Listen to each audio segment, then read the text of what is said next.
What's up, everyone? It's your boy Brolio the Z, back with another anime character interview. And today, we've got the one, the only, the most overpowered sorcerer in all Jujutsu Kaisen, better than Sukuna, Satoru Gojo.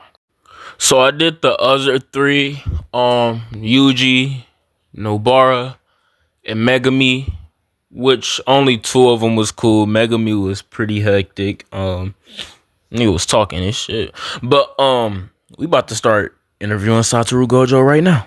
Satoru Gojo, what's up? Nothing much, just casually chilling and enjoying life. So, what brings you here to bother the great me? Man, just got a few questions for you, man. Like I said, I had interviewed your students a while back. So I said, why not just interview the main one, the one and only himself? So I wanted to get a couple questions from you and go on from there. Go ahead. I'm all ears and ready to impress you with my answers. Shoot the questions at me. Okay, number one question. How do you balance being the strongest sorcerer with being a teacher at Jujutsu High? Balancing being the strongest and a teacher is easy when you're as talented and skilled as me. I can manage both roles without breaking a sweat. In fact, I get to have fun with my students, and I can also use that time as a training for them. Okay. What motivates you to protect your students, even when it means going against the higher-ups? Because I noticed that a lot about you. You don't mind going against the higher-ups. Tell me about that. Protecting my students is my top priority. The higher-ups can go choke on an expired lollipop. They don't care about anything but traditions and protocol. Yeah. The world is changing, and the higher-ups are still stuck in the past. If it means defying them to keep my students safe, I'll do it without hesitation. Okay. How was the higher-ups when you was in like your teenage years, you know what I mean? With Suguru Geto. How was that? Oh, the higher-ups were total jerks when I was a teenager. Always breathing down my neck, trying to control me and force me to follow their stupid rules. I never listened to them, and they didn't like that at all. They thought they could control me, but they were sorely mistaken. I've always been my own person, and I didn't let their bullshit get to me. Man, those were some good old times. Okay. So, number 3. This is the third question I have. If you had to describe yourself in 3 words, what would that be? If I had to describe myself in 3 words, it would be confident, powerful, and irresistible. I'm the strongest after all, and I'm also a charmer with a good sense of humor. People can't resist my charm. True. So I did skip a big question. How was your childhood like coming up as the big, strongest? You know, you was the strongest ever since you were born. So how was that like? Well, I came from a clan of Jujutsu sorcerers, so my childhood wasn't exactly normal. Yeah. As the strongest, I was expected to live up to everyone's expectations. I was always told that I was destined for greatness. Although it sounds nice and dandy, it put a lot of pressure on me. Okay. Being the strongest didn't give me a normal childhood. I rarely had time to play or hang out with friends. I was too busy training and perfecting my cursed techniques. Okay. How did you end up meeting Suguru Geto?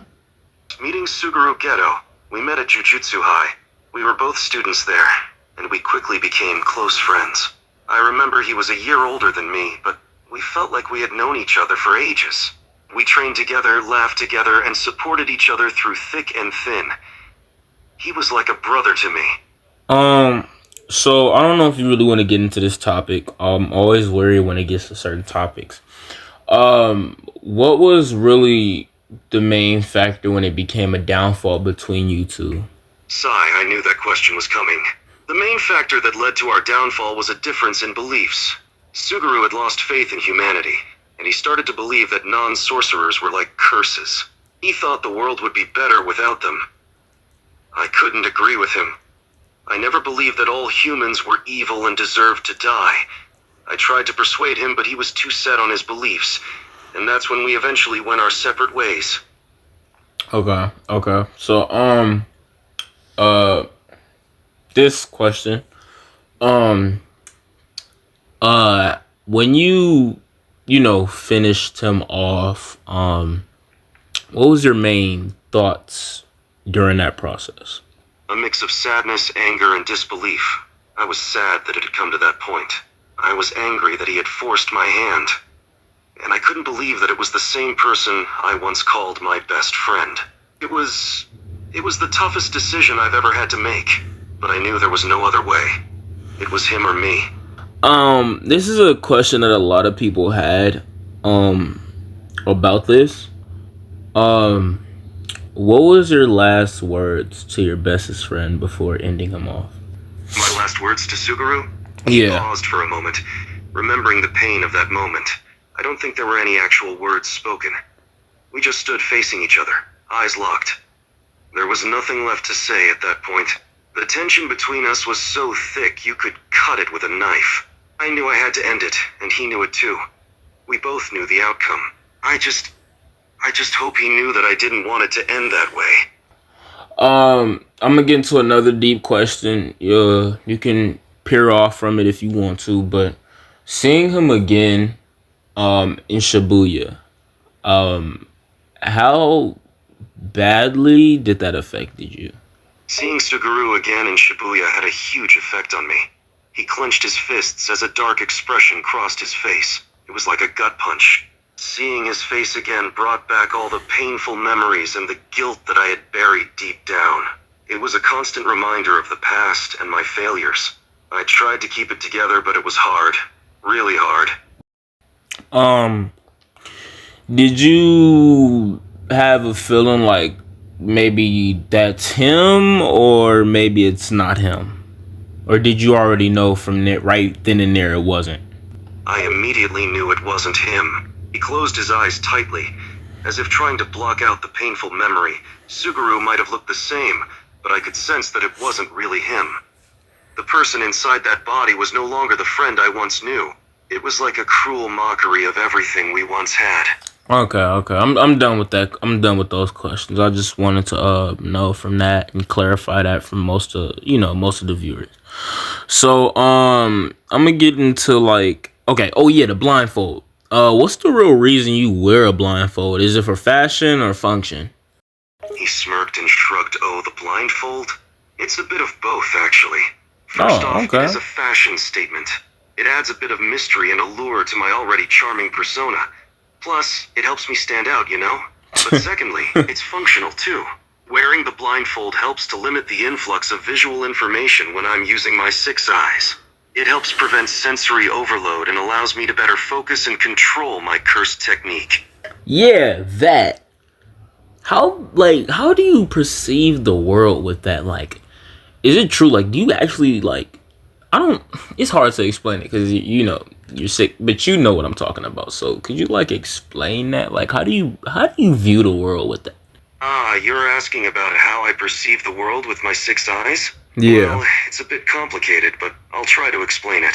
Basically, my 6 eyes allow me to see the flow of cursed energy in the world around me. It's like seeing the world through a different lens. I can perceive things in a way that others can't. For example, I can see the shape and size of cursed spirits, the flow of cursed energy in objects and people, and even see the smallest details that others might overlook. Okay, I think I kind of get a hang of that. Okay, that's good. No, wait. Does that kind of affect you in certain ways, or are you just kind of used to it right now? Oh, absolutely. It used to affect me quite a bit. When I was younger, the constant stream of cursed energy information was overwhelming, and I struggled to manage it. My brain would get overloaded, making it tough to concentrate or focus. But over the years, I've trained tirelessly to control and master my 6 eyes. Now, it's second nature to me. I can access the information I need without being overwhelmed. Okay. So how do you stay calm under pressure, especially in life or death situations? Staying calm in life or death situations is a skill I've honed through years of fighting dangerous curses and facing difficult challenges. One of the keys is to stay focused on the task at hand and not let emotions get the best of you. I try to keep my mind clear and think strategically. Another important factor is experience. The more battles I've fought, and the more dire situations I've been in, the less likely I am to panic. I've seen it all, so I remain calm even in the most intense moments. Next question I have: what is your biggest fear besides losing your sunglasses? Losing my sunglasses, huh? That's a pretty big fear, alright. But let's move on to a more serious fear then. My biggest fear is actually losing the people I care about. I've lost Suguru, and I never want to go through that pain again. The thought of losing those I'm close to is something that haunts me more than anything. Okay. So, speaking of that, how do you feel about engaging battle with Sukuna? Engaging Sukuna, I'm ready for it. I don't back down from a challenge. Sukuna is insanely powerful, but so am I. I've fought many strong opponents before, including Suguru, and I have no intention of letting Sukuna defeat me. It will be a tough battle, but I'm prepared to give it my all and come out on top. I ain't gonna lie, bro. You better whoop his ass, bro. I don't like that nigga one bit, bro. You gotta put belt to ass, bro. Oh, don't worry. I'll make sure to give Sukuna a lesson he won't forget. He may have the power of 2 fingers, but I have my own arsenal of skills and techniques. Plus, I'm the strongest, and I've got a score to settle with him. Sukuna better be ready for a rough time when he faces me. I'll leave him begging for mercy. Okay. I'm gonna get into something different. Would you rather fight Sukuna with 4 arms or Nanami on a Monday? That's an interesting question. Fighting Sukuna with 4 arms sounds difficult, but doable. I've fought plenty of strong opponents with nothing but my fists before. I may need to rely on my jujutsu techniques more, though. On the other hand, Nanami on a Monday might actually be the harder challenge. That guy is a real pain when he's grumpy, and dealing with his mood on a Monday morning is a whole different kind of battle. Okay. This is a personal question. What is your relationship status right now? He raised an eyebrow and chuckled. My relationship status, huh? Well, that is a personal question indeed. Currently, I'm single and not looking for any serious relationship. Damn! I prioritize my duties as a jujutsu sorcerer. Damn. I don't have time for dating or anything like that. However, I have many admirers and some past flings. Wink. Alright. So, if you weren't a sorcerer, what job would you have? No sorcerer, huh? Well, as a no sorcerer, I wouldn't be a jujutsu sorcerer, that's for sure. But given my skills and personality, I'd probably be a professional prankster or comedian. I'd love to mess with people and have a laugh at their expense. Or maybe a professional eater. I could definitely demolish a whole buffet by myself. He flashed a mischievous grin. Oh, so you're a big food person, right? You bet I am a big food person. I love all kinds of food, from sweets to spicy dishes. I have a huge appetite and I can eat anything in high quantity without getting full. Food is one of the simple joys in life, and I enjoy indulging myself with different kinds of cuisines. He chuckled. However, I have a weakness for sweets. Anything sweet is my guilty pleasure. Well, shit, if you free anytime, bro, we can go out and probably get something to eat or something, chop it up for real. You want to grab some food and chat? He raised an eyebrow, but a small smirk appeared on his face. Sure, why not? I could take a break from jujutsu duties and chill out a bit. Okay, it's good. Cause I do want to scrap with you real quick, see what you got, you feel me? A sparring match, eh? You up for a little demonstration? Alright, but just remember, I won't hold back. Let's see what kind of moves you've got. Whoa. 2 requirements, bruh. Don't use that damn hollow purple. 2, I don't want to see and know everything in the universe. I'm cool off that unlimited void, alright? He rolled his eyes but couldn't help smirking fine. No hollow purple, no unlimited void. You sure know how to ruin the fun. They're my 2 most powerful techniques. And you're asking me not to use them? You better have some good moves then. I mean, I don't really have any abilities. I'm just an average human. So I was thinking like maybe like a boxing match or something light. And if you can like turn off your infinity, you know? Alright, a boxing match it is then. And I suppose it's fair to turn off my infinity for this. But don't get cocky. Even without my cursed technique, I have plenty of other skills and techniques up my sleeve. True, I did notice one of your fights with Miguel, that's who it was. You were using Wing Chun. When did you start learning that? He chuckled at the mention of Miguel, his former foe. Yeah, I used Wing Chun in that fight. It's a pretty interesting martial art, and it's always good to have a few different styles up your sleeve. As for when I started learning it, I picked up the basics pretty quickly when I was younger. I've always been a quick learner, especially when it comes to techniques and fighting styles. So what's your main fighting styles? My main fighting style is actually my own unique blend of jujutsu, sorcery, and hand-to-hand combat. While I'm adept in different styles, like Wing Chun or others, I've developed my own fighting style that combines jujutsu techniques with my natural abilities. I've honed it through years of training and countless battles, and it has become my signature style. It allows me to adapt and respond to any situation quickly and effectively, while maximizing my cursed energy output. Okay, okay. So, is there any other questions you have for me? Because I basically asked all the questions I had. So, is there any questions you have for me? Now that you asked, I do have one question.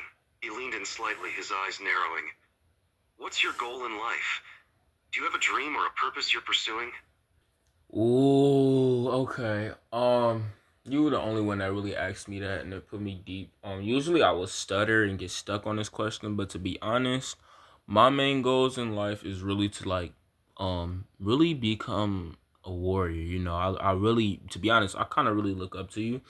I really want to be like truly the strongest, even though I can't be the strongest. But one of my main goals is to just become strong in general, just to protect myself and others around me and those who can't protect themselves. So that's really one of my main goals. But not only that, I just want to live life to its fullest. You know, with no casualties or anything. You know, but obviously before all of this, I had a lot of issues, but now I'm throwing away distractions and trying to better myself each day as possible as I can. You have a noble goal, wanting to protect yourself and those around you, and living life to its fullest. But remember, strength isn't just about physical power, it's also about mental strength and resilience. Keep working hard and striving to improve yourself each day.